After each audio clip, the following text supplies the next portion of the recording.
What's good, everybody? Welcome back to another episode of Behind the IQ. Yes, sir. Yes, sir. You already know what it is, man. I'm your host, Chris. This is my partner in crime, my co-host, Aaron. Man, today we got Warriors versus Lakers drama last night. We have Stephon Castle going crazy, 40-point triple-double. We got James Harden debut. We got Jaren Jackson's debut and others. Then we have the Hornets. Man, they're suddenly looking like contenders, man. I don't know about you, but they're looking like a hot team right now. 9-game win streak. And then we got some college basketball talk. There was a lot of college basketball last night. It was looking pretty nice. But Aaron, I want you to start off with this Warrior and Lakers game last night. I know you didn't watch too much of it, but what is your thoughts of last night's game for the Warriors and Lakers? Dude, it was the same thing as the Phoenix game, but our defense looked good. I thought throughout the game. Absolutely. It was low scoring game. Um, Bench came in. Gary Payton had a great first quarter. He had I think two dunks on the cuts, step back three. Pods played a decent game at first, and he kind of sucked in the second half. And not much else of the bench. Oh, maybe besides Al Horford on the defensive end, rim protection, blocking threes. But we converted Pat Spencer to a standard contract. He's played well the last couple of games. He always plays well. Yeah. He's played like an experienced point guard. Moody was shooting the ball well. Amazing. That's something that we need to see out of him because Yeah. he's the only one left that we've drafted in the last couple of years.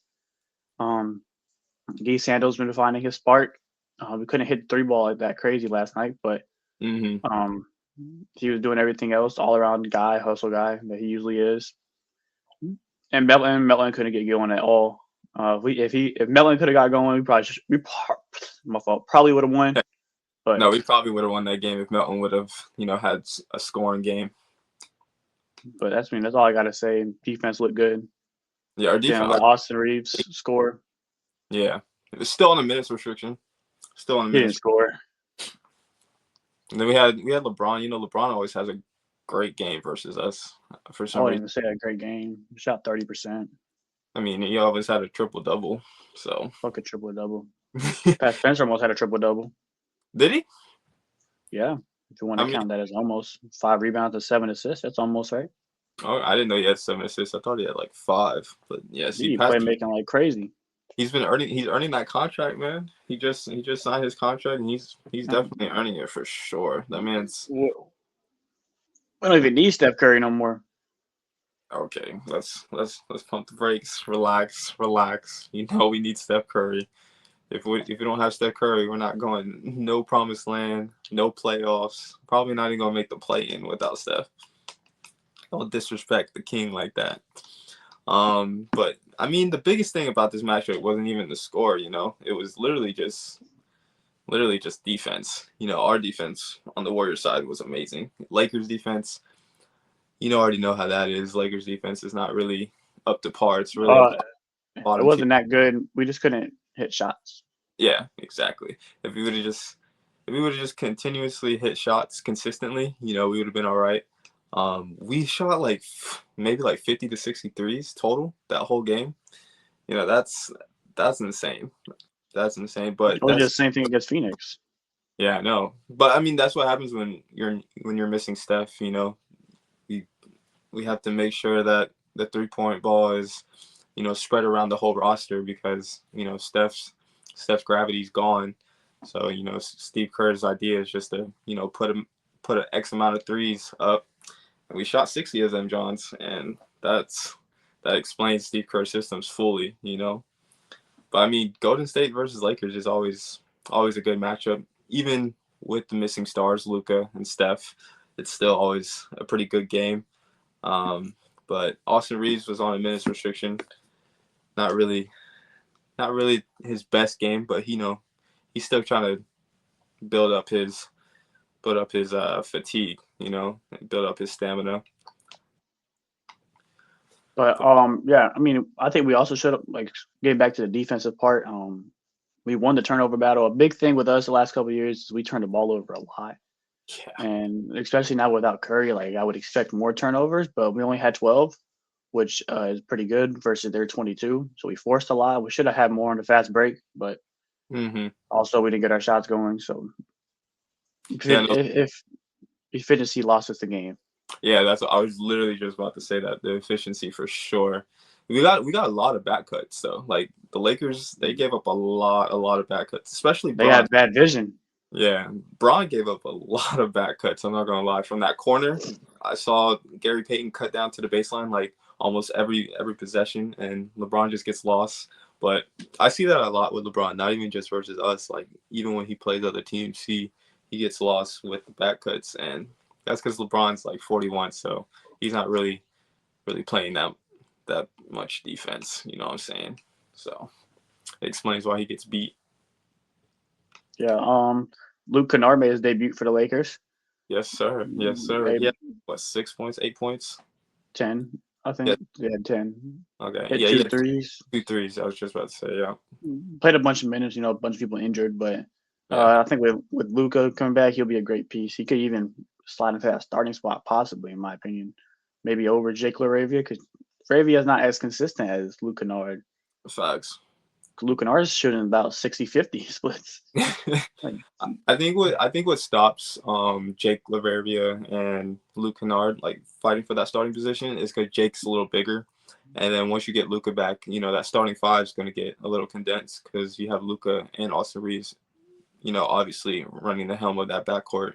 Luke Kennard, I guess you could put him at the three because small ball is the game of today, and I think that would be a pretty good fit for Luke Kennard to start because Luka's still Luka, he's 6'8", and then you have Austin Reeves, he's about 6'5". So sliding Luke Kennard, sorry, in that third position wouldn't be too bad because you still got LeBron on that court, and you still got Da, and so it's not like they're running too small of a lineup. So I think it would be a better fit, like you said, than over Jake because Jake's not consistent and he doesn't really shoot the ball like at a high percentage, but. We'll see what JJ does. We'll definitely see what JJ does. The only thing with Luke, like he's not a volume shooter. He's just a very efficient shooter. He who? Oh, Luke. Luke? Yeah, okay. He's second in like 3-point percentage in history, right behind Steve Kerr, which is insane, by the way. Steph's Yeah, not but, even top 10. yeah, but that doesn't matter. I'd rather have a guy who shoots. Let's say Curry had a couple years where he averages 12. I'd rather the guy who averages 12 threes a game, makes 5 of them on 40%, than a guy who makes 2 on 4 on Yeah, 50%. absolutely. I don't. The percentage doesn't matter. It's the dumbest shit I've ever heard. Yeah, that's what I'm saying. Like the percentages, like when people look at that and they try to define that for a lot of players, they're not really looking at the whole picture. Yeah, for But that's threes, why, but like if you're talking about from the field though, like let's say a dude averages 18 field goal attempts a game and makes 6 of them, shoots 30%. I don't know in the finals. That's not a good it's not a good stat line at all. you said Terrible. 18. Yeah, that's like 30%, 33%. That's terrible. Yeah, But now, I mean, if you go to threes though, and you're shooting 5 for 13 a game, like it's pretty good. yeah, Because no, some games you make 7, some games you make 5, and that's something that a team would love to have. no, absolutely, absolutely. I mean, if you don't have the players on your team, you got to put up those shots. But also, if you're getting double team, triple team, what I'm saying, your efficiency is obviously going to look, really low in the percentage.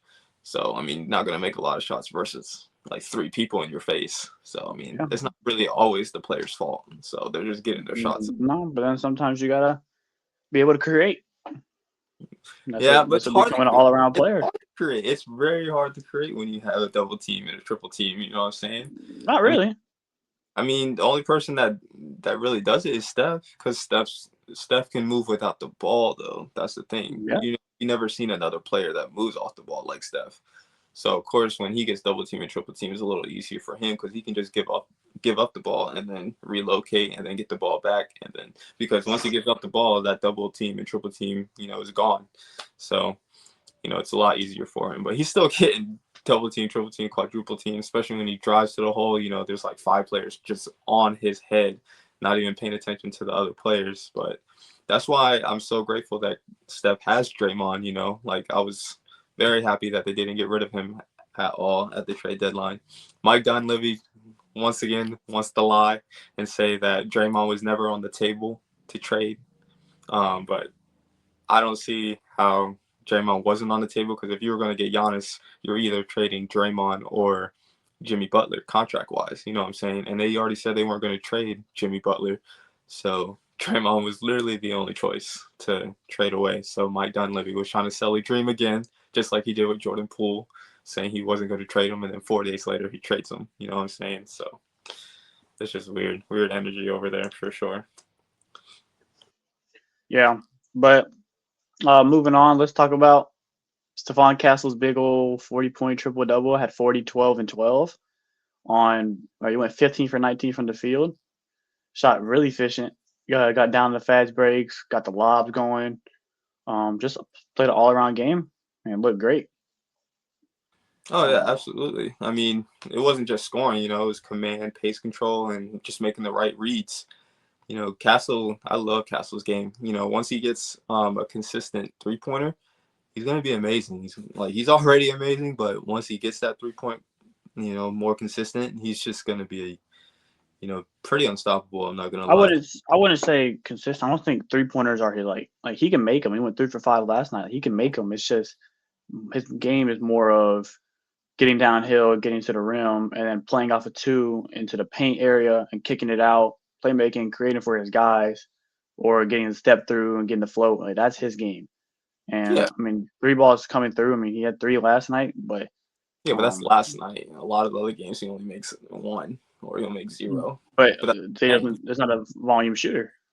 yeah, I know. That's what I'm saying. Once he gets it more consistent, because once you get in the playoffs, the game slows down. So, they're going to leave him open a lot of the time. So you don't see him making a lot of corner threes. So, like, say Wemby's getting double and he's in the corner, you throw it to him in the corner to shoot that three. He's like below 30% shooting in the corner threes. So once he gets that up, I think it's going to help his game a lot. So he's still young. Yeah, but 40, 12, and 12, 15 for 19. Looked amazing. Like I said, gets 2 feet in the paint, and he just creates from there, whether it's for himself or his teammates, and stacks up on the stats. He had a great game. He was 10 for 10 at halftime. Yeah, you perfect from the field. Yeah. But Spurs, looking like one of the top teams still. Oh, yeah. High scoring. Wemby doesn't have to go crazy. I haven't seen Wemby go crazy in a minute. Yeah. But Well, he's been on for a minute too. He's just now more minutes now. It's 30 minutes, a minute restriction? No, that's what I'm saying. He just started getting his minutes boosted. Like before, he was only playing 20, 25 minutes. And then the coach gradually over time just started, moving his minutes up literally like in January, like late January. Yeah, but for the Spurs, Carter Bryant had almost 20 minutes, and he played good. He had a great first half. He sucks. What? He sucks. He's not good to me. I don't understand the hype. He's even in the dunk contest, and he's not even. I've never seen this man dunk. How does he suck? Because he averages like 4 points, 2 points. It doesn't matter. It's because he's on a stacked Spurs team. Yeah, but even if he was on any other team, he wouldn't really get that many minutes anyway. How? What do you mean how? He's a rookie. Yeah. There's a lot of rookies in the league that are 3 and D. Like we saw what he could do at Arizona. 3 and D, great frame, plays above the rim, shoots the 3-ball well. You don't know because you don't know who Carter Bryant is. You can't say that. He had a good summer league, but once you're playing like actual comp, he's not really doing much. He's just out there. He hasn't got the like real opportunity. When he does, he thrives actually.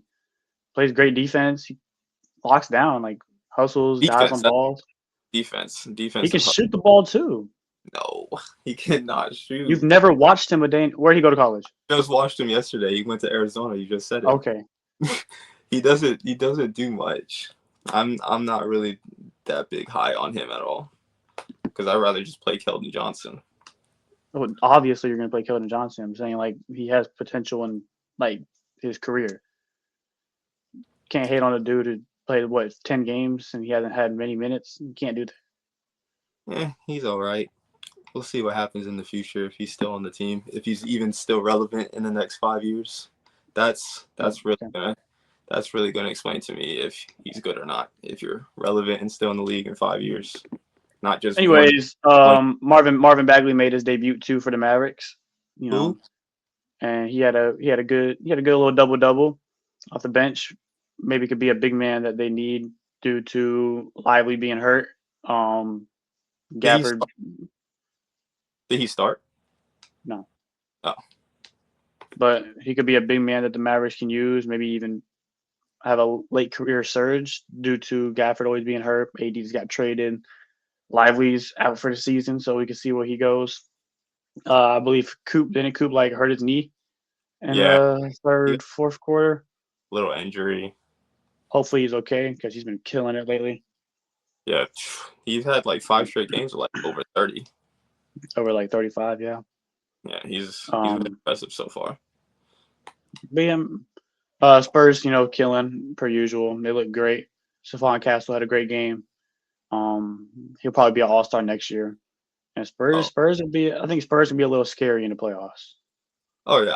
I have them beating. I would love to see them beat the Thunder in a 7 game series. Honestly, because that'd be a great matchup for them, and that'd be a great series. Honestly, Chet versus Wemby, and then you got Shea. That would be a great matchup. I would take the Spurs in that 7 game Oh, series. uh, we'll have to talk about that another day. Whenever the playoffs come around, we got almost 2 more months. I know it's Um, right around the corner. It's not even that far away. yeah, it's not gonna be too long. And then speaking of debuts, we got James Harden debut last night.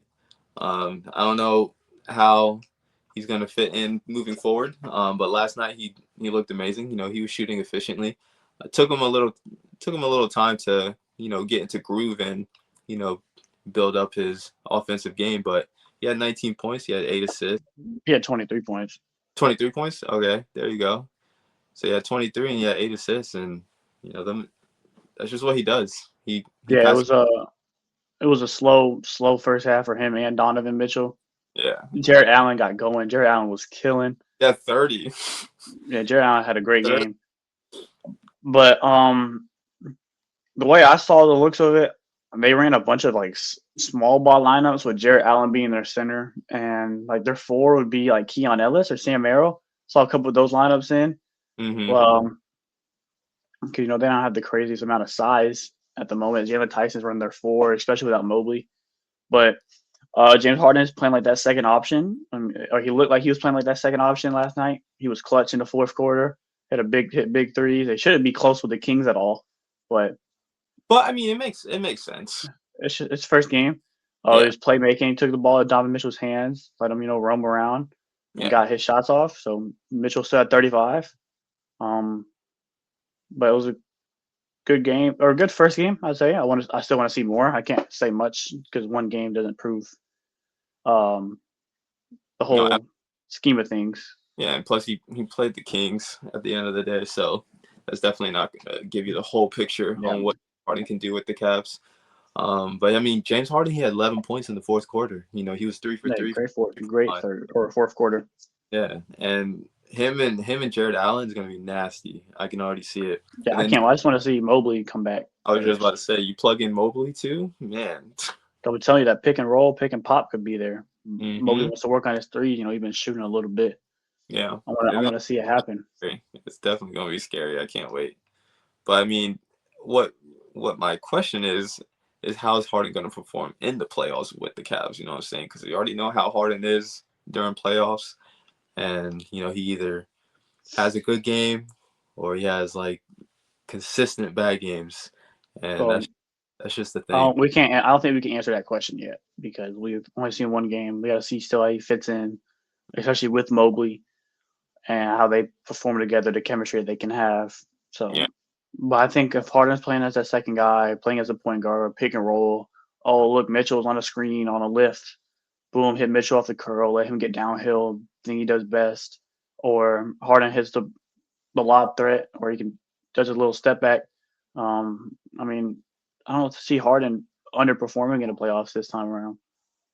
And I in his hope. career, he's having his best year in the last 4 years. This year, so Yeah, playmaking at his best level, scoring the ball. having scoring surges in certain quarters. So he looks good this year. So I don't think he's going to underperform, especially knowing this is probably his last chance of being on a contender Facts. and his best chance to win a ring. So Yeah, I mean, his best chance was in Brooklyn. Had all them damn superstars. Still doesn't matter. could. That was not going to work. But he had a good playoff series during that time when he was at the Nets. I didn't think That he. was I don't think he that was choked. not going to work. That was never going to work. And if you Took thought that team was going to work, you're crazy. Kyrie, KD, and Harden. I told everybody that. I was like, you have this You can't big. have you can't have three main ball handlers on one team. Yeah, and then you had Blake Griffin and LaMarcus Aldridge. It's like, There's a Lord. reason why the Warriors work because we spread the wealth and we let Draymond run the point, and then you create your own off the catch, Yep, and we'll get you open. You just got to hit your shots. yep. And They that tried. scheme of things, especially with Steve Nash as the coach, it was not going to work. Oh no, I don't know who said Steve Nash was going to be a good coach, but they were they were lied to. They got sold a dream. But Steve Yeah, Nash definitely couldn't have that team and connect like at all. Plus, they tried to turn James Harden into Draymond Green, to feed Kyrie and KD. But everybody's excuse is, well, Kyrie didn't play. That's their biggest excuse. If they had Kyrie in that playoff series, then they would have won. And they would have went to the finals. This, that, and the third. But I don't know. I don't think so. I don't know about you, but nah, that was one of the worst teams I've seen orchestrated, and they set their team back a good bit. and they were only together what, one year, 2 years, Yeah, 1 year. 1 year. Yeah, see, like, what was the point? I didn't understand. Katie left us for that team, and they didn't do nothing.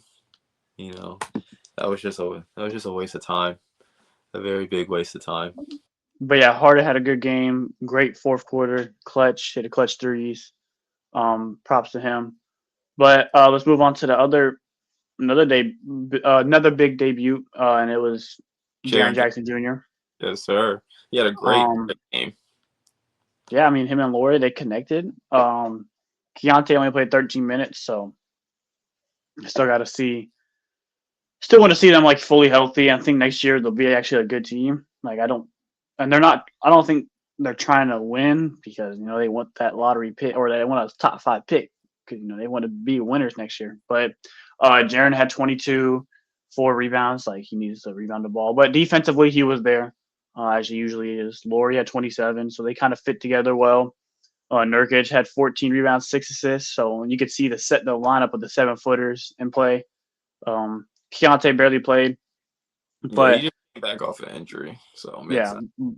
but Collier has been killing. He had back-to-back games with 48 minutes where he had one game with 20 and 17, other game with 20 and 11 or 25 and 11. Last night he played 30 minutes, had 20 and 10. Don't So he's forget on. He's on. this. Huh? Don't forget about his 22 assists. Oh, I said 17, didn't I? Damn. I was thinking about somebody else. That's my No, fault. you're good. I think he did. Um. He did have a 17 assist game, Yeah. Oh but that man. assist Tweaking. game was incredible. Like the way he had the team moving off of his passing was incredible. But Collier is really nice.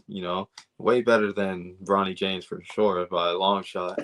I don't know where he comes from, but anyways, like he was great at USC, and I believe he fell in the draft due to a little injury he had Yeah. around, and I was like confused because Collier was like he's like 6'3", 6'4". He has the frame, he's muscular, and he loves to get downhill and create for his teammates. Did he fall Um, behind Bronny or did he get drafted before Bronny? he was drafted in the first round. Oh, he was. Oh, okay. I don't know why you getting mad. Because that's just common ball knowledge. It's just Collier. It's not like he was top 10. He was the number one prospect in the. Okay, never mind. Anyways, Jaren Jackson Jr., Laurie Markin, and Nurkic. So we talked about big front court, huge, like 3 7-footer front court. Ace Bailey's at 6'9" on the wing. Um, Defensively, Jaren Jackson was a presence, but I still want to see him with Kessler. The Magic Yeah, didn't shoot well at all. Kessler, yeah, he's been out for the season, yeah. Mm. Um, and then also, you have Phil Bukowski off the bench, who's also 7 foot. Um, damn. So I mean, the size is there. I like the like I said, we'd like to move from Utah, the aggressive move for next year. Win now type of scenario. So I think it's going to work well. You get all the pieces and you all buy in, and I see them being a playoff team next year. It's gonna be tough because I mean the West still is a gauntlet. The same teams that are right now, they're still gonna be playoff contending teams next year as well. But I can definitely see them sneaking in for sure. But they're still young, but you know they can definitely sneak into that play-in. I can definitely see them Yeah. being a top 9, top 8 team for sure. I wouldn't be surprised. Like they can be one of those surprise teams, like Sacramento Kings was that one year, which was ridiculous. I don't know how they were a top. Nah, they were good. They were good that year. The Kings, Yeah, they yeah, were good that year. because of Mike Brown, man, Coach of the Year. But Mike, moving on from the debuts, we'll have more to come. I know we have like Io playing today, I believe, for the mhm, Wolves. I think he's mhm. gonna fit in amazing there. They're still waiting for Um, Kobe White. Kobe White. Speaking of Kobe White, we're gonna talk about his Charlotte Hornets 9-game win streak. Um, like I said, they just lost Colin Sexton, so they don't have that main scoring threat off the bench right now until Kobe White gets back from All Star break. But Hornets, I mean, they're killing. They shot or Brandon Miller, LaMelo, they didn't have their great games yesterday against the Hawks, but Miles Bridges came through. Colin Knippel came through. I mean, I think that's the thing about this team is they have 4 good playmakers with one being exceptional, and they all can create for themselves. And Miles Bridges, Brandon Miller, LaMelo, and Con, they all average 20. So one night maybe Brandon Miller sucks. He shoots bad, doesn't have it's not his night, and then Conkin will come through drop 30. Miles Bridges could drop 30. And I think that's a great thing for any team to have is that you have guys that can score for the person that's not playing well. So they kind of equal out their scoring distribution. And bench unit is looking good. Like I said, no Kobe White still. So when he gets back, they'll be okay. But Grant Williams is finally off of injury. He's been playing well the last couple of games. I had a perfect 11 points last night. But I mean, I like the Hornets. They're a fun team to watch. LaMelo always makes it fun. Musa, their hustle guy. I love watching hustle guys. Like one or Joseph Tugler at Houston. I think that's one of my favorites to watch. But Musa is fun. He had 11 to 15, elite on the rim protection. So I mean, this team is going to be dangerous, and if they keep rolling, they keep getting hot towards the playoffs. I think they'll be dangerous in the playoffs. You go into the playoffs with momentum. No, That's a scary thing. I mean they're on a 9-game win streak right now, so it definitely shows they're playing great basketball. They can sneak into that top 8. They can probably avoid the play-in almost because the East they're really close. And in Yeah, similar standings. So I mean they can yeah. sneak top 6 if they They're really. 5.5 games behind the 6th seed, and I mean they're 3 games behind the 7th seed. So I mean it's not that hard to get through, especially if they keep winning. And I mean coming up, yeah, they have a little hard schedule, but then it gets pretty easy. They play the Pistons on Monday, then they play the Hawks. They just beat them. Then they play the Rockets. They just beat the Rockets. That's after All Star break, and the Cavs on a back to back. So those might be hard. But then the Wizards, Bulls, Pacers, Blazers, um, Mavericks, like those are teams that you should win. So I expect the Hornets to keep their hot streak rolling through All Star break, after All Star break, and I mean, yeah, they're gonna be nasty. I'm curious to know what their defensive rating is right now. Defensive rating? Yeah, like are they a top 5, top 10 as of right now? Because they've Because been cooking. I know it's pretty. I know it's high with with they're all of them healthy, like Brandon Miller, LaMelo, Con, Miles when they're all healthy. Yeah, Um, when they're all healthy, they have a good record too, don't they? yeah, they've barely lost when they're all healthy. Yeah. Um, Miles trying to Miles Bridges has been a little quieter this year, but that's because the, no, then he was killing before Brandon Miller got back, and then yeah, he slows down a little bit, but then he has these nights where he just goes crazy. Like last month, he didn't have a great month. I mean, That's what I because mean. Brandon Miller was killing, but like December and November, he was the reason. He was a big reason why they were winning those other games that they needed.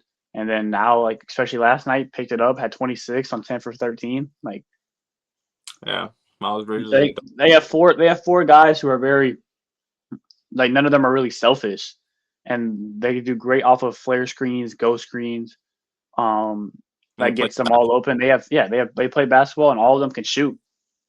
And so they're right now they're 17th in the league in defensive rating, Mm-hmm. 114. But it's all pretty close around there.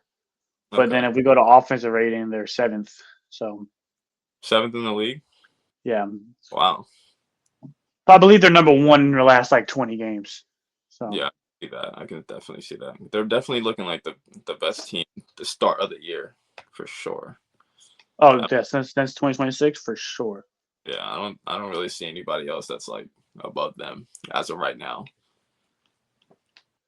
Yeah, But they're killing. I hope they keep thriving because they're a fun team to watch. I want to see them in the playoffs. Like we haven't seen LaMelo in the playoffs yet. Brandon Miller, Con, so be yeah, nice to see. this is definitely the most I've seen LaMelo play because I don't think he's ever played over like 50 games since he's been in the league. Yeah, So it'd be exciting to see him in the playoffs and see what he can actually do. And I just want to see him healthy, man. I definitely want to see LaMelo healthy. I want him to strive. I want him to be great, because like you said, he's fun to watch. He's a great basketball player, man. Just yeah. want to see him. Wait, remind me, could the Warriors drafted him, or is that like later? Oh right, the Warriors could have drafted him. Could have drafted a Right. lot of players, but we decided to go with James Wiseman, the bus No, he pick. had potential. He just had injuries. I still I love him. I don't even know where he is. He's in Indiana. Is he Indiana? Okay. The last time I Um, checked, he was in Detroit, but he wasn't really getting minutes. But even in the Indiana, I don't think he's getting any minutes over there either. Even with all the injuries, he still can't get no minutes. It's he a might sad. not be in Indiana. I might be tripping because I know he was there last year and tore his Achilles. But He tore his um, Achilles. That man can't catch a break. yesterday was Saturday, and Saturday is not NBA day. It's college basketball day. In college basketball, it was rivalry week, so great day. I'm gonna start off with Duke UNC. Yeah, that One of was the best rivalries we've ever seen. yeah. And UNC pulled off a 14-point comeback, beat them on a game winner buzzer beater Hmm. by Steph Trimble. But start of the game, Duke was killing them on the back cuts on the slips because all the attention was going to Cameron Boozer, and he got in foul trouble a little bit early, but they played him through it. Back cuts, like I said, were open. They got up to like a 14-5 run. Uh, Game was played at UNC too, so UNC fans were hyped. They were hyped. But then Caleb Wilson, he wasn't getting no touches in first, but then he got touches. He went on 11-0 run by himself. Came back around, then Duke went up to end the first half, 40-29, and they kind of run away with it, keeping it between 14 and 13-point game. And then Caleb Wilson got the ball back. Seth Trimble, Vestisar, and those three just started killing. Towards the end, they hit three clutch threes. Like I said, the game winner. Vestisar hit one to give him the lead, and Cameron Boozer played terrible down the stretch, in my opinion. He just kept missing. He was forcing up shots, throwing up stuff, and it was like that's not the shot you need. Like sometimes you can give the ball to your other teammates that like let them score because they were just forcing the ball to him and forcing the ball to him, and it was not looking good at all towards the end, especially like the last like three shots. I want to say it was just right-handed layups. So he just like either throwing it up or he just missed it, especially the last one. But Caleb Wilson played 40 minutes and he had a great game. He looked better than Cam last night. But Cameron Boozer's 3-point shot was looking good. And Duke, they have other NBA prospects. They have Isaiah Evans. He didn't get going shooting. But Dame Sarr, he was looking great last night. Hit two threes, 5 for 6, 13 points. Um, Playing solid defense. So I mean, Duke, they're still a top team. So this win's not going to really set them back too much. But they just need some more efficiency from their shooters on the outside. Yeah, I mean Cam, he still had 24 and 11. Um, but like you said, during that stretch of clutch time, he wasn't really cooking up. But the thing I have with Duke is they just like you said they force feed Cam because their other guys are not they're not at that level. I mean Caleb Foster, he's pretty nice, but he's still not at that level. Um, but man, UNC was looking nice. I thought Trimble was gonna have a bad game at first because he only had 2 points at half, and then he comes out in the second half just killing. He was cooking for sure. He Yeah. definitely had a good second half. Hits the game winner, but it's always a great game when UNC and Duke play. So I Yeah. love it. And a lot of the props go to Vesazar and Caleb Wilson for shutting down Cameron Boozer in that late stretch. Like they played amazing defense. So I got to give them all their props. And Mm. UNC, I mean, they pulling out a big win after a couple of bad losses in the last month, but it's a big one. And they don't play each other till the beginning of March again. So it'll be nice to see that one. Yeah, Caleb Williams, nice man. I really like Caleb Wilson for sure. My dad likes Caleb Wilson 'cause that's his team. My dad's a big UNC team. Oh, okay. Big UNC team. But moving on, we had another top 10 matchup. Illinois number 5, Michigan State number 10. Games played at Michigan State, and it was a close one. It was a close one. It was a back and forth game the whole way through. Illinois got biggest lead of like 9, but then Michigan State, rallied back. It was a close game all second half, and the two big storylines or two big players per se for each team. You got Kean Wagler, the big old freshman, Illinois, and then Jeremy Fears from Michigan State. And Do you starting like off on him? the Illinois, huh? Do you like him a lot? Who? Pierce? You like his game? Uh, I think like his three ball could use work. I mean, he draws fouls like crazy. He gets to the free throw line crazy, but he can play make. I'll give him that. Like Yeah. like he had 25 and 15 last night. He had 10 down the stretch because it was 15 and 15 with like 2 minutes left, and so he had the 10 big ones in overtime. Hmm. Play makes well, got open for his teammates and got to the free throw line like he usually does. Um, Is that what he lacks though? Like a lot, like his shooting. Yeah, like he was 12 for 13 from the line, but his shooting, I mean, he's 0 for 3 from three. He's not the best shooter in my opinion. Hmm. He can handle the ball. Yes, he can play make. Like he plays like a point guard, but he does need to work on his shooting. Like that's my biggest critique. That makes But sense. Michigan State, they pulled it down. They pulled it through down the stretch. Dude, I don't even know his name. Like, I'm sorry, I forgot his name. But he had a 2 for $1, um, to basically take the lead up two. And then Illinois, last second, got a foul. Dude came in and was clutch on those free throws. He was icing his veins. So it went to overtime, and Illinois couldn't get nothing going. And biggest problem with Illinois was, I mean, they didn't shoot the ball well, but it shot 36%. But Keaton Wagler had a terrible game. He didn't get nothing going. He was 2 for 16. Um, had 16 points, but had 10 free throws. So, I mean, 2 for 16, that's not something you want to do, especially on a big stage like that, playing a number 10 Michigan, and you're a number 5 seed. So if you win this game, you really jump up probably to number 3 because Duke was number 4. They lost. Maybe, and UConn lost too. So you jump up to number 3 if you win this game. I saw that. That was kind of mad. So, that's a big game you want to win right there. Yeah. And especially in the Big Ten, like you're going to solidify yourself in the conference standings and you get a higher seed in the conference championship or conference playoffs. So just Did just uh, a did, bad game. did Iowa State win? Yeah, They didn't win. Okay, I thought so. yeah, they pulled it through in the end. Just a bad game for Keen Wagler. Great game by Jeremy Fears. I give him all his props. Um, and down the stretch in overtime, Michigan State was clutch. They didn't fold and they just started to kill. Moving on to another game, we got Tennessee Kentucky. A big game in the SEC conference standings because Kentucky, I think they're number 3 in SEC standings, and Nate Ament went crazy. Like I was saying, I hated Nate Ament because I thought he was too weak to be like an NBA prospect. Like he didn't have any of that physicalness to him, but he's been killing in SEC play. Like he had 30 last night. He had 20 in the first half. He's been playing absolutely amazing. His shots been going down. but it wasn't enough to pull down the stretch. Kentucky won by 3. Colin Chandler hit a big 3 to take the lead. And Kentucky, they started off slow, but SEC played, they've been winning. They've been winning, so maybe they can. If they keep winning, they can finally find themselves in March Madness. But they can't really lose many games. Yeah, they're And then unranked. move. Yeah, they're unranked, but they could get ranked. I don't know because of Tennessee beating a ranked team, so we'll see. AP poll will come out what tomorrow or something. Yeah, it comes out every Monday. Yeah. Moving on to the final big game, Houston BYU. You got a freshman matchup in Kingston Flemings and AJ DeBonta. My biggest question was how was AJ gonna perform against Performed honestly great. one of the best defenses, and he went nuts. Went ball. He had 28.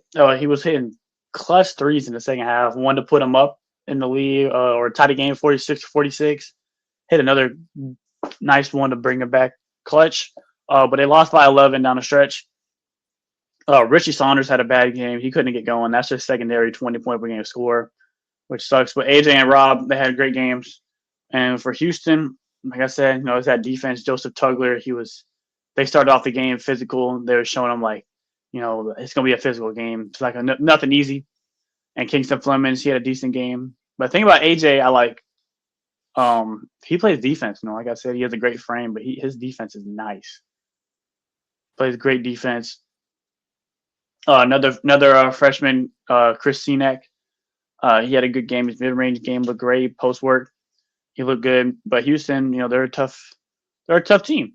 One of the most physical defensive teams. They do a bunch of that hustle stuff, something that some teams don't have. But that's why they're my favorite team in the nation. What's their ranking right now? Like 7, 8. They're 8th and they're 21-2.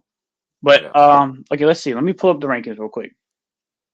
Because if I pull up the rankings, I like AJ. I like AJ a lot. He played amazing. He was getting down. He was playing off the 2, getting the step through, getting the float, like rising up above people because he's 6'9" with a 7'3" wingspan. Like it's crazy. I mean, if you want to be a number 1 pick, you gotta play defense. Yeah, he plays defense. Like he was sitting down. I got to give him his props. But I want to look at the rankings real quick because Arizona's at 1. Right, they're undefeated. They're going to stay at 1. Michigan State's at 2. They play Ohio State today at Ohio State, and I think they could really lose that game. Michigan State. Michigan. Oh, Michigan. Okay. Yeah, they play Ohio State at Ohio State. John Mobley Jr. and Thorin, they could get going. So I think Michigan could lose that game. But I'm gonna have them winning. But if they lose, they drop for sure. UConn Duke 3-4. They just lost. So they're going to drop. Gonzaga lost to Portland University. I saw that. They're going to drop. Illinois is going to drop. So 3, 4, 5, 6 are all going to drop. Like that's a good week of basketball. Who's number? Arizona, yeah. It's cold people. Yeah, so I think Michigan State's going to rise up. Yes, Houston's at 8. Iowa State's at 7. They're going to probably jump up to like 3, 4 maybe. I think we'll see a lot of big jumps. UNC is probably going to jump up into the top 10. Kansas they're at 11. They might fall or jump, but they play Arizona on Monday, and then they play Iowa State on Saturday. So they got a tough little schedule coming up. So it'll be nice to see how these rankings go when they come out today, tomorrow or Tuesday. So yeah, it's definitely going to be interesting on how they navigate that for sure. I want to see where Duke's going to land, but they're not going to drop that much. You think they'll be out of the top 5? Yeah. Yeah. Yeah, they're 4 right now. So. Oh, okay. So they'll probably be like 6. Yeah, I think like 5 or 6, maybe 5. I don't know. I think Houston and Iowa State jump up above them. You think UNC jumps up a little bit? Yeah, they'll probably jump to like 11 or 10. I think. I thought they were 10. They're 14. 14? Okay. Michigan State's 10. I think they jump up, but I don't know if they get above Duke because Duke beat them. So it's a bunch of unravelness, and we'll see.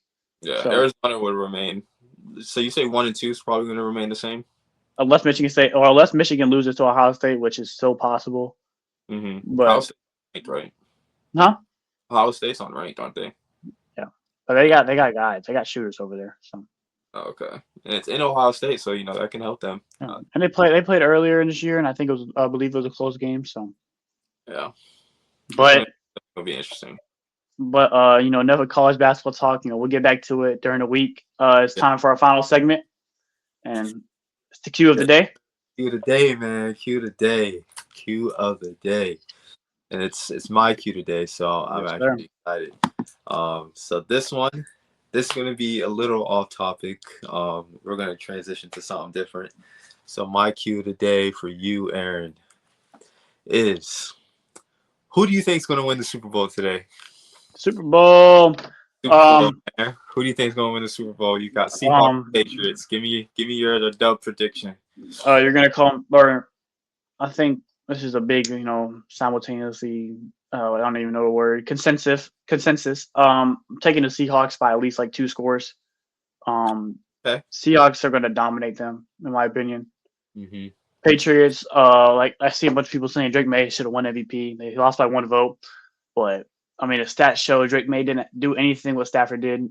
Had 11 less touchdowns, more turnovers, less yards. Against the playoff teams, he struggled. He hasn't done nothing in the playoffs to solidify himself. Like, oh, like that's a guy. Well, you said Against they should have won MVP. no, Oh, okay, cool. Thank God. no. In the playoffs, you play the Chargers. Right, you play the Chargers at home, Mm-hmm. and you don't do shit. You're not doing nothing. You're struggling. You throw for like 170 yards, I believe, 1 touchdown. You don't do nothing against the Chargers defense. Hasn't been good all year. That's bad. Then you go to the second round. You play the Texans. Okay, a top loaded defense, right? Now, if you struggle, cool. You win the game. Drake May, it's not what you did. Your defense won you the game. Yeah. Defense won you the game. Defense has been winning them games all year. Yes. Um, Stroud throws 4 picks. Woody Marks fumbles. Drake May, you fumbled 4 times. It's not. It's not good. And then you go to the snow game against Denver. First half, you can throw the ball. First half was fine to throw the ball. Second half, yeah, I understand you're not throwing the ball, but Jarrett Stidham outperformed you in the first half. He got a deep one. Drake May did not play well against the team. They scored 10 points, and they couldn't score in the first half at all. The only reason why they scored was because of Jarrett Stidham's mistake. And then you go to the Super Bowl now. You're playing the Seahawks, who knocked the brakes off the Niners, 41-6. Then they come and beat the Rams, and the Rams are a great team. And why they beat the Rams? Because they have JSN. They have Kenneth Walker now because now that Charbonnet's hurt, like I don't want to be hurt, but Kenneth Walker is showing why he should be getting all of the carries. Like I don't know why he doesn't get the carries already, but he's been killing. He killed the Rams, killed the Niners. He had 3 touchdowns against the Niners, so love Kenneth Walker. Sam Darnold's playing well. He's not going to fold under pressure, I don't think, at all. We're playing in San Fran. Sam Darnold played there. Like he Yeah. was on San Fran. Yeah. Seattle, they play there once a year. New England hasn't played there. Drake May's never played there. I think home field is going to play a little what's it called? A role. Seattle fans are going to be there all the time. Seattle's defense is nuts. Yeah. Nuts. They're the best defense in the league. Because you got your front four, you got Byron Murphy, you got DeMarcus Lawrence, you have that, and then when you go to the linebackers do their job. Corners or the secondary is amazing. You got Devon Witherspoon at cornerback 1, Tariq Woolen at 2. Safeties, you got Nick Emawara, who had a little ankle injury, but now he's good. They're gonna shut him down. Drake May is gonna throw a pick for sure. I don't see their run game getting anywhere, and Patriots defense will have to hold up against Seattle. But I think also it comes down to special teams. Marcus Jones for the Patriots, he averages the most punt return yards, so that's good for them. But then Seahawks, they made a great acquisition midseason. They got Shaheed, and Shaheed can break through. And that special teams, they go crazy. Do you see him So getting a tutty off of return? if he does, that'd be crazy. Like that place is going to explode. And I mean, I see it could happen for sure. But I'm taking Seattle. I think they're going to kill them. Either they're gonna kill him or it's gonna be a low scoring game like Rams Patriots again. Yeah. But I got Seattle winning no matter what. I don't think And it's going Seattle. I think Sam Darnold's gonna have a statement game again. yeah, either it's low scoring or Sam Darnold goes out and obliterates them. JSN has 150 yards, 2 touchdowns, and JSN Sam Darnold get Super Bowl MVP. Like there's no in between. Yeah, it's But definitely gonna I'm be. ready to watch it though. It's definitely gonna be in question who's gonna win that MVP because Yeah. I don't know who's gonna win that MVP. It's gonna Yeah. be. I knew Seattle was the best team in the league. Because I remember no, they weren't like one of the best teams going into the year. But I went to go watch the Jags play. Week 6, and they played Seattle. And Seattle, their D line's crazy, bro. Yeah. Their D line's crazy. Will Campbell's about to have a field day of getting fucked. He was getting killed against Denver. Denver's defense was killing him. What makes you think Seattle's defense not going to rape him? Yeah, it's gonna. Now Drake May wins though. There's no weather problems. So this is going to be a gunslinging. You have to sling the ball. Drake May wins. I'll give you props. And I'm going to throw down a parlay. Let's have fun. That's what I'm just about to ask. Well, give me for the people, give me two players from each side. To score a touchdown, I think Kenneth Walker's going to score a touchdown. Okay. Actually, JSN's for sure scoring a touchdown. I like JSN. For at least 110 and like 7 catches. Okay, so you got Kenneth Walker and JSN. So you got Kenneth Walker for a tutty, and you got JSN for receiving yards or a tutty. Only reason why JSN wouldn't get receiving yards is because they'll start blowing him out. But I believe like Christian Gonzalez, yeah, he's a top 5 corner, but when teams play the Patriots, the receiver ones go nuts. Drake London had 150 and 3 tutties. Garrett Wilson had 100 yards. Like teams like to play well, or receivers play well against the Patriots, and that's not like a misunderstanding. It's just facts. No one's gonna stop JSN. JSN's still gonna do his thing. I can definitely see what, like you said, him getting a tutty, getting over 100 yards.